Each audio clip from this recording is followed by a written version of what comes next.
Halo guys, welcome back again to my channel bersama saya Hansen di sini dan seperti biasanya setiap harinya saya akan buatkan video seputar cryptocurrency.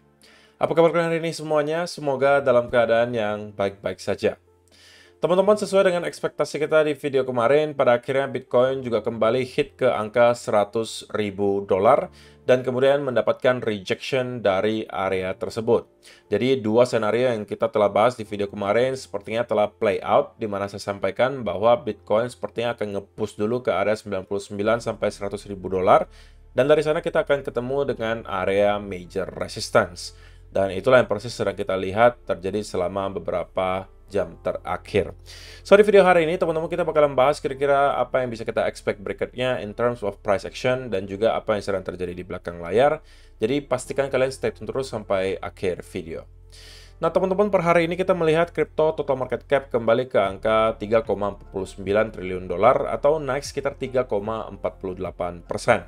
Nah, kalau misalnya kita melihat top 10 coin sendiri, keadaannya juga semuanya hijau, kenaikannya ranging antara 1, sekian persen hingga kurang lebih 7%. Dan yang menjadi top performer hari ini adalah XRP dengan kenaikan 7,74% ke 3,06 dolar. So, itu adalah outlook sementara dari beberapa top coin yang ada. Sekarang kita langsung aja masuk ke beberapa data dan berita terbaru hari ini. Nah, yang pertama teman-teman, salah satu alasan kenapa kita melihat market kembali melanjutkan rally-nya adalah karena data kemarin, yaitu adalah CPI dan juga Core CPI, itu menunjukkan sesuatu yang relatif positif. Kenapa saya sampaikan relatif positif?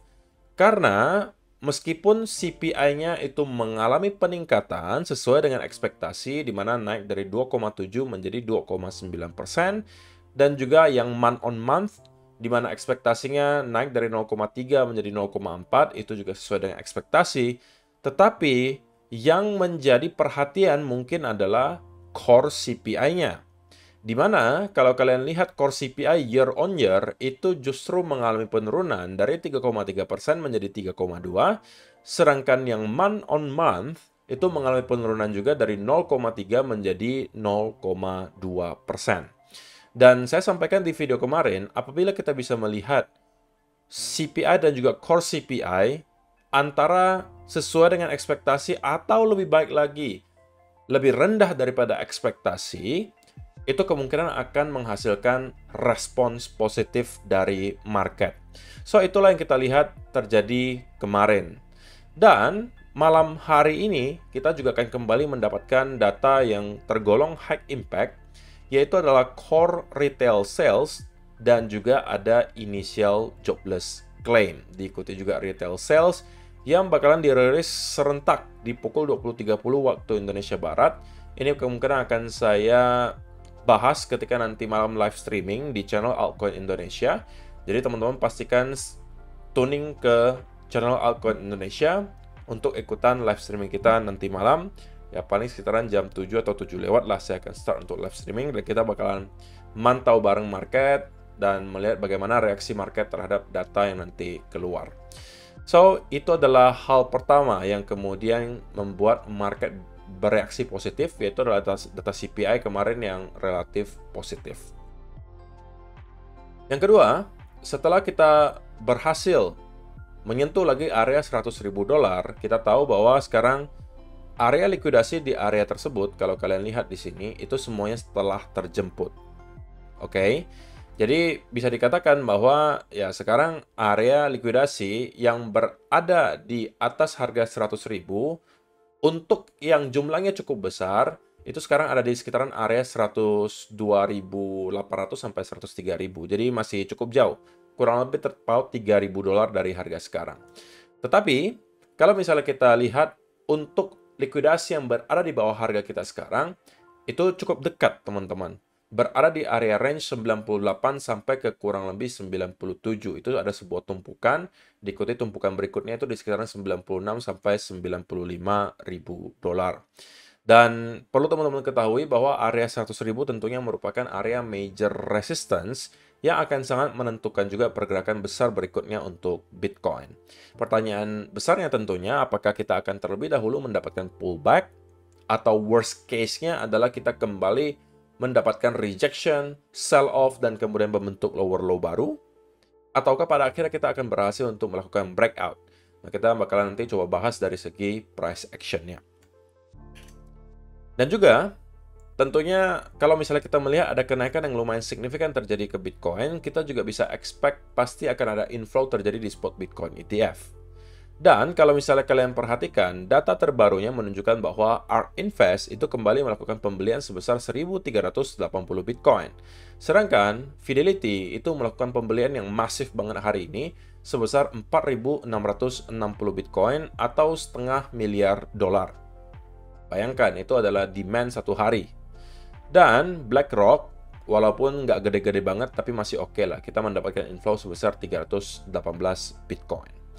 Dan sekali lagi, yang kita perlu lihat sekarang adalah adanya konsistensi dari segi demand melalui spot Bitcoin ETF. Karena kalau misalnya hanya sesekali kita mendapatkan inflow, besoknya outflow, lagi-lagi inflow, dan seterusnya, akan sangat sulit gitu ya bagi kita untuk melihat Bitcoin bisa rally secara sustain. Karena kalau misalnya kita melihat inflow, outflow itu terus-menerus terjadi, artinya tidak konsisten pergerakannya, maka itu juga akan kemungkinan ditunjukkan dari segi price action yang mungkin melanjutkan konsolidasi. Sehingga akan sangat penting bagi kita untuk bisa melihat ada mungkin semacam katalis lah yang bisa membuat spot Bitcoin ETF kembali ke dalam sentimen yang positif dan secara konsisten bisa menghasilkan inflow. Dan salah satunya mungkin adalah bisa aja pelantikan Donald Trump ya, yang bakalan terjadi di tanggal 20 Januari, nggak lama lagi. Dan itu mungkin bisa menghasilkan semacam keyakinan baru bagi spot Bitcoin ETF atau para investor yang pengen membeli melalui spot Bitcoin ETF. Karena kita tahu bahwa Donald Trump merupakan presiden yang sangat pro terhadap cryptocurrency.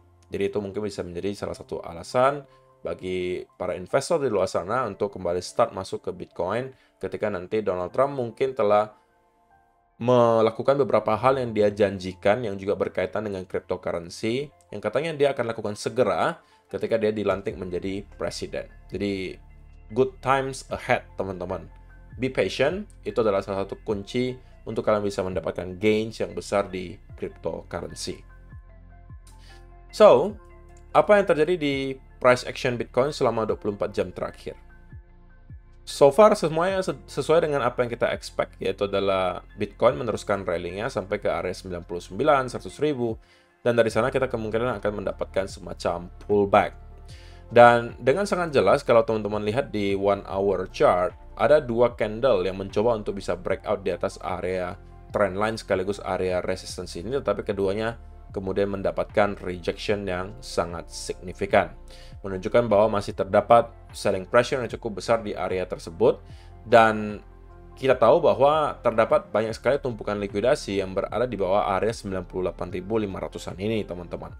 Sehingga menurut saya tidak aneh jika kita bisa melihat ada koreksi at least sampai ke kurang lebih area 98.600 atau bahkan 97.500-an sebagai area struktur terakhir di sini.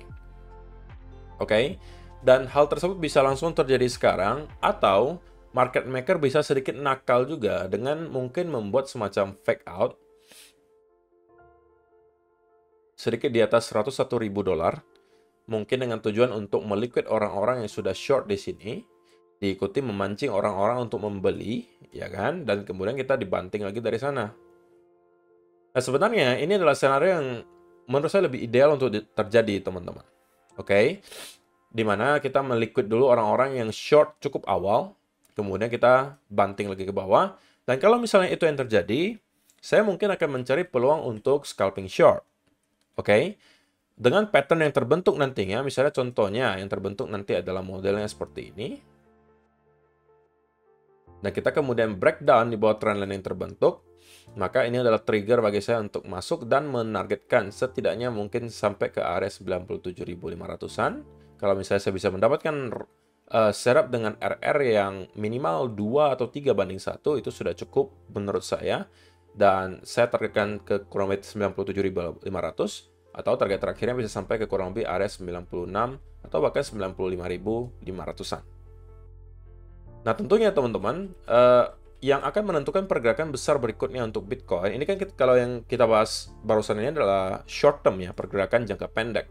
Kalau pergerakan jangka panjangnya, tentunya ini masih akan ditentukan oleh beberapa hal yang sudah kita bahas juga di video kemarin. Apakah pada akhirnya Bitcoin akan mampu closing daily candle di atas area 100.500-an, sekaligus breakout di atas area trendline ini, dan close juga di atas area tersebut, atau tidak? Itu akan menjadi dua indikasi pertama yang memberitahu ke kita bahwa oke, sepertinya Bitcoin telah menyelesaikan koreksi yang telah terjadi dari pertengahan Desember ini dan akan bersiap untuk break ke area all-time high yang baru. Atau kita lagi-lagi akan mendapatkan semacam pullback terlebih dahulu. Mungkin bisa aja sampai cukup dalam ya teman-teman, bisa aja kadang sampai 93, 92, sebelum pada akhirnya itu menjadi area higher low, dan kita baru mendapatkan rally dari sana.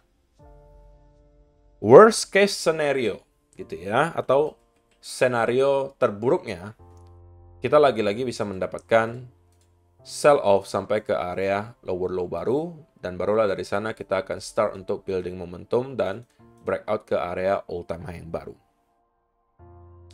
Karena typically koreksi itu ada dua macam ya, antara kita mendapatkan dua wave seperti ini, ya kan, atau modelan 3 wave. So kalau misalnya teman-teman lihat apa yang terjadi di sini, itu sudah merupakan wave kedua, ya kan. Pertanyaannya, apakah cukup 2 wave ataukah perlu ada 3 wave? Nah, itu tidak ada satupun orang yang bisa menjawab gitu ya. Semuanya dalam bentuk probabilitas, dan untuk bisa mengubah probabilitasnya lebih tinggi, kita menyelesaikan koreksi di sini hanya dengan 2 wave, maka sekali lagi kita perlu untuk melihat ada daily close di atas area trendline dan juga area yang saya hack lagi di sini, atau baiknya lagi kita bisa close di atas area lower high terakhir. Ini kalau kita melihat ada close di sini, itu ada dua indikasi yang menunjukkan bahwa kita telah siap untuk breakout lagi ke all time high yang baru. Tapi kalau sudah close lagi di atas area ini, itu berarti ada 3 indikasi secara sekaligus. Tentunya berarti probabilitasnya akan jauh lebih tinggi lagi. Apa yang terjadi kalau misalnya kita closing di atas area ini? Berarti kita pertama telah berhasil untuk breakout di atas area trendline besar ini. Yang kedua, kita juga sudah berhasil untuk breakout dari area major resistance di 100.000. Yang ketiga, kita juga telah berhasil untuk break dari struktur bearish-nya, yang di sini merupakan area lower high terakhir. Dan berarti kita sudah pecah struktur bearish dan kemungkinan akan masuk kembali ke struktur bullish. Tapi sebelum hal tersebut terjadi, teman-teman, kita masih harus sangat waspada dengan adanya pullback lanjutan. Nah, jadi untuk sementara saya lebih justru berpihak kepada para bears ya, untuk short term. Karena ya kita tahu bahwa kenaikan yang terjadi selama beberapa hari terakhir itu terjadi dengan sangat cepat. Kita naik dari 89.000 sampai ke kurang lebih 100.000 dolar. Itu hanya terjadi dalam kurun waktu tidak sampai 3 hari, teman-teman. Jadi sebuah kenaikan yang cukup cepat dalam waktu yang cukup singkat. Jadi sangat tidak mengherankan kalau rupanya kita akan cool off atau pullback terlebih dahulu. Nah, model pullback-nya bisa beragam. Bisa aja kita langsung drop dari sini seperti yang saya sampaikan. Atau kita akan membuat semacam fake out ke atas, dan barulah kita akan mendapatkan sell off. Oke. Yang saya akan manfaatkan adalah senario yang kedua ini. Kalau kita mendapatkan fake out dulu ke atas, kemudian kita breakdown dari sebuah pattern yang terbentuk nantinya, itu akan menjadi trigger bagi saya. Targetnya, sekali lagi teman-teman, adalah kita break di bawah 98.600, bisa aja kembali hit ke 97.500, atau maksimum ke kurang lebih area 96 sampai 95.500. So, in the meantime, kalau misalnya teman-teman berniat gitu ya untuk membuka posisi long, baik di Bitcoin maupun altcoin, nah mungkin ini bisa menjadi satu warning gitu ya buat kalian bahwa kita sekarang sedang berada di area major resistance. So, itu bukan sesuatu yang bijak untuk dilakukan. Bukan untuk mengatakan bahwa pasti kita tidak bisa breakout dari ini atau dari area resistance ini, tetapi kalian akan membentuk kebiasaan buruk jika kalian melakukan hal tersebut. Artinya kalau kalian long di area ini, berarti kalian long di area major resistance. Dan kalian berasumsi bahwa ini pasti akan breakout. Nah, sesekali kalian mungkin akan hoki, teman-teman. Kalian mungkin akan hoki dan melihat Bitcoin memang benar-benar breakout. Bukan fake out ya, tapi benar-benar breakout dan meneruskan kenaikan. Bisa. Tapi itu akan membentuk habit yang buruk di dalam diri kalian. Bagaimana jika, contohnya nih, contoh paling sederhana nih, yang baru-baru nih, di tanggal 6 Januari kemarin. Kalian katakan, ini kemungkinan udah pasti breakout nih kok. Kita udah close di atas 100.000, ini udah saatnya bagi saya untuk long. Padahal kalian tahu itu di area major resistance misalnya. Kalian long di sini, ya kan? Padahal kalian tahu itu major resistance. Dan rupanya kalian beli di dekat area top. Dan kita langsung kembali sell off. Kalian long di sini, pasti nggak ada dasarnya. Hanya dengan dasar mungkin kalian katakan, kita sudah breakout di atas angka 100.000 kok. Ini sudah pasti kita akan lanjut naik. Padahal kita tahu ini merupakan area trendline. Ya kan, misalnya seperti itu. Misalnya kalian tahu ini merupakan area major trendline-nya atau major resistance, tapi kalian nekat long di sini hanya atas dasar misalnya kalian katakan harganya sedang naik kenceng kok, kita juga ada di atas 100.000, pasti kita bakalan breakout kali ini. Itu berarti kalian trading atas dasar asumsi bahwa kali ini kita akan breakout. Sama juga kali ini. Kalian bisa aja hoki dan misalnya long di sini dan kemudian breakout benar-benar. Ya, selamat kalau misalnya kalian cuan, tetapi itu berpotensi membuat semacam habit yang buruk ke dalam diri kalian. Jadi saya sangat tidak menyarankan untuk dilakukan. Kalau mau long itu ya ketika harga lagi drop seperti ini, teman-teman. Atau misalnya masih di pertengahan area support and resistance. Itu masih cukup make sense lah. Tapi kalau kalian long di area major resistance, itu mungkin sesuatu yang harus kalian hindari.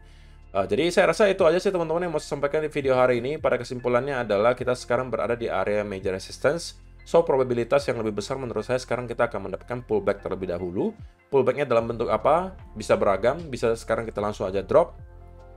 Atau kita membuat fake out terlebih dahulu ke kurang lebih area 101.000 sebelum pada akhirnya kita kembali sell off.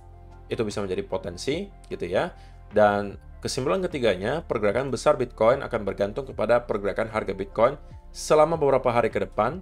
Kalau kita mendapatkan semacam sell off dari sini, diikuti konsolidasi, maka kita harus berhati-hati bahwa ini bisa aja menjadi potensi sell off berikutnya. Dan walaupun ini bisa berpotensi menjadi area higher low dan kita kemudian breakout ke atas, tapi ini berpotensi menjadi sebuah koreksi yang cukup dalam. So itu mungkin yang harus teman-teman keep in mind gitu. Jadi saya cuma pengen pesan bahwa sekarang mungkin bukan saat yang tepat untuk masuk. Kalau kalian mau masuk harusnya kemarin dari sini atau dari sini, itu masih cukup make sense. Tapi bukan sekarang. Terima kasih untuk kalian yang telah menonton sampai selesai video hari ini. Semoga bisa bermanfaat untuk kalian semua. See you in the next video. Bye-bye.